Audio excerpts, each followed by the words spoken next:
En el centro de la pampa vive un pimiento, sol y viento pa' su vida, sol y viento, sol y viento pa' su vida, sol y viento. Hello, I'm Patrick Barnard. Welcome to the 91st edition of the Pimento Report. These are summer notes about the south of Europe, about Syriza, the movement in Athens and Greece, and about the island of Sicily. We've visited ancient sites in Sicily in Pimento Report number 87, and Pimento Report number 89 was all about the Greek debt crisis and the government in Athens led by the party known as Syriza. Both of those past videos had to do with the south of Europe. And indeed, it is the whole region of southern Europe that now is laboring under the effects of what's known as the Great Recession and the weight of austerity policies emanating from Brussels, the center of the European Union itself. This report, these summer notes, will look at more images of Sicily, some remarks from the small city of Giarre, and then the large city, of course, of Palermo. But we're also going to talk about the problems, the general problems now faced by Europe's south. First, let's listen again to what Anastasia Romanou of Syriza, New York, said to the Pimento Report in number 89 at the end of February 2015. Certainly the feeling of the people, and that's what is important, the people in Southern Europe, and my personal feeling as well, is that the way that European Union operates right now, its institutional laws and some of the and the imposition of measures to the people and the directives that it gives out to the peoples of Europe are not equitable and are not they don't align with the spirit of the European Union, the reasons that it was formed, and so they have to be revised. It is definitely in the view of the people in Spain and in Greece and in Italy, because they have been suffering under the austerity measures, and so they understand that austerity has been imposed from the bureaucrats and the technocrats in the European Union, and I think that realization will emancipate also the people in Central and Northern Europe who may have not yet experienced austerity to the degree that the Southern Europeans have, but they will, they are definitely the victims further down the road. Giarre is a very small city of about 27,000 people on the northeast coast of Sicily. It's just north of the larger city of Catania. What you're seeing here is an unfinished Polo stadium just under Mount Etna, and this project, this unfinished project, is one of more than 20 large unfinished projects in the city of Giarre. The image of this empty facility serves as a metaphor for the troubles of Sicily and of Italy's south. This is the main boulevard of Giarre, which is just north of Catania.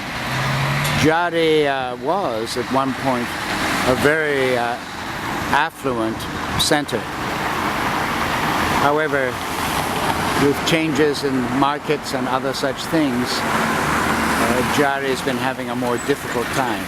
But you can see that it was, once upon a time, a very prosperous place. Now it's having more difficulties. The city of Giarre, down from Mount Etna, is a very beautiful place. It is also Italy's capital, Europe's capital, for unfinished projects. Here is a stadium which the locals say was built for polo and has virtually been abandoned as far as that use is concerned. It's now used as a running track. It is one of about 20 unfinished projects in Giarre. And there in the background is beautiful, majestic Mount Etna. A while ago, some architects from Milan organized a festival of unfinished projects in Giarre. I think they were thinking of making Giarre the world's capital for unfinished projects. Local people here somewhat resented the joke and the sense of satire. I think with some work, this mini stadium actually could be made to look very, very attractive. But of course, money is short everywhere in the Western world, in the public sector at least. We just met a woman from Giarre. She said that at this time the city is in a period of regression economically. All the young kids are leaving. They're going to the north, to Milan, to Turin, to the Netherlands and elsewhere. It's a period of great difficulty, I would say, for this very attractive city. Countries in the south of Europe have their own dysfunctions, of course, but the north casts a long shadow over the south. Brussels dominates Athens, the institutions of northern Europe constrain Italy, and within Italy itself, the north wields great control over the south. There's a paradox here. The larger structure, be it the Italian state or the European Union, both exploits the South but also supports it through transfer payments and bank credits. Sicily and Greece, just to take two examples, have their own dilemmas, but they're also trapped inside a system of unequal exchange and dependency.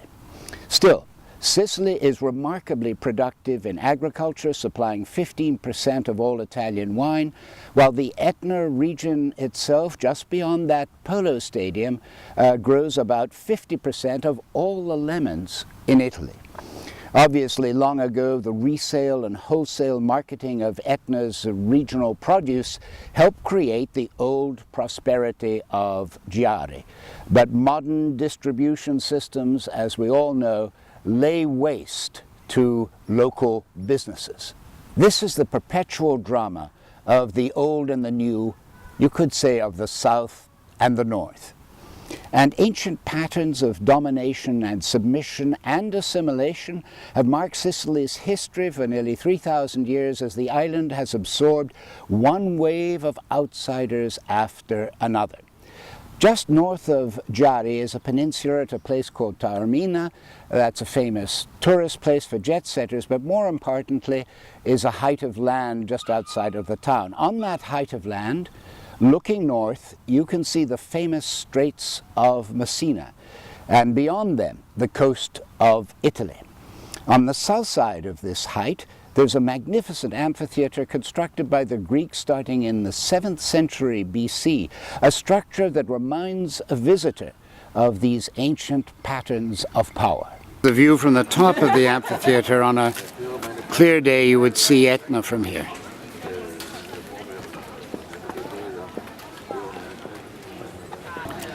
This is the famous amphitheater at Taormina. The Greeks originally had it open to the water. The Romans, when they reconstructed it, put in some interfering masonry, which is now partly gone. So you can get a sense of what the original theater was like, which was indeed extraordinary. Actors would have appealed to the earth and the sky and the sea, and the audience would have seen these elements before them. Marilyn Gillis and I were at Taormina in the autumn of 2014. We left there, we went to the city of Palermo, a very beautiful city, despite the pollution and the grime that covers that beauty.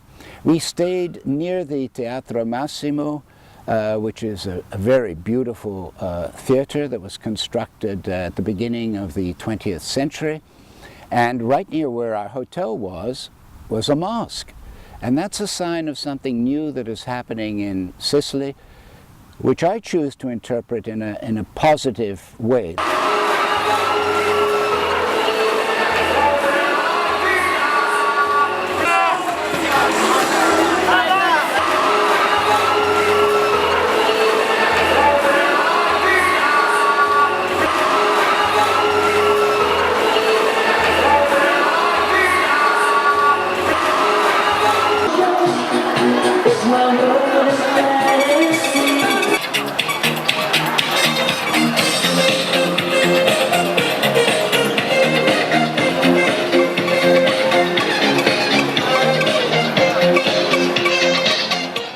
This is a time when many people are risking and losing their lives in the southern Mediterranean in order to cross over from places like Libya to get to Italy and Europe. It's a very, very tragic thing that is happening.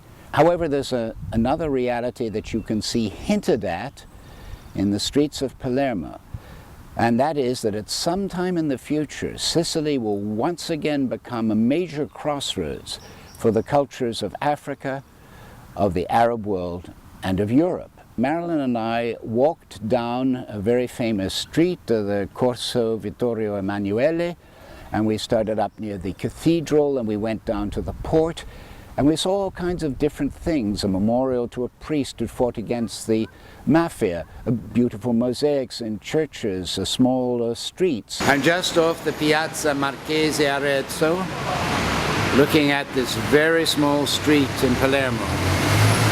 There are a number of new immigrants in this city. I suspect not all of them legal. And they're from southern countries, not from the westernized north. And I think that in the future, Palermo and Sicily are going to assume yet again another identity. And then when we came down to the port itself, young men, most of them from Africa, I would think, playing pickup soccer. This is the port of Palermo.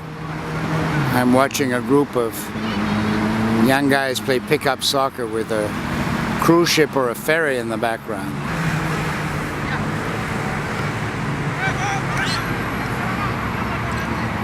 The diversity of these images, I believe, hints at a new kind of future for Sicily in perhaps a distant time, a somewhat distant time, when Sicily will draw on its very rich traditions and become once again a carrefour of Mediterranean civilization. A vessel called the Costa Mediterranea is leaving the port of Palermo.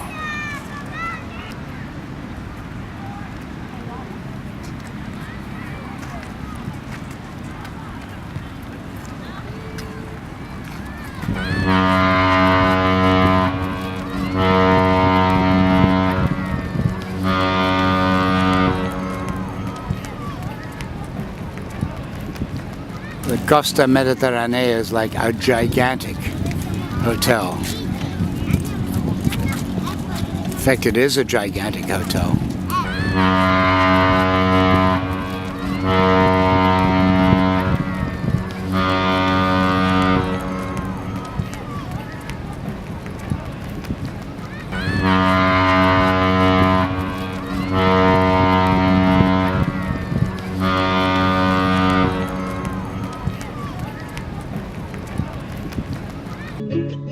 En el centro de la pampa vive un pimiento, sol y viento pa' su vida, sol y viento, sol y viento pa' su vida, sol y viento.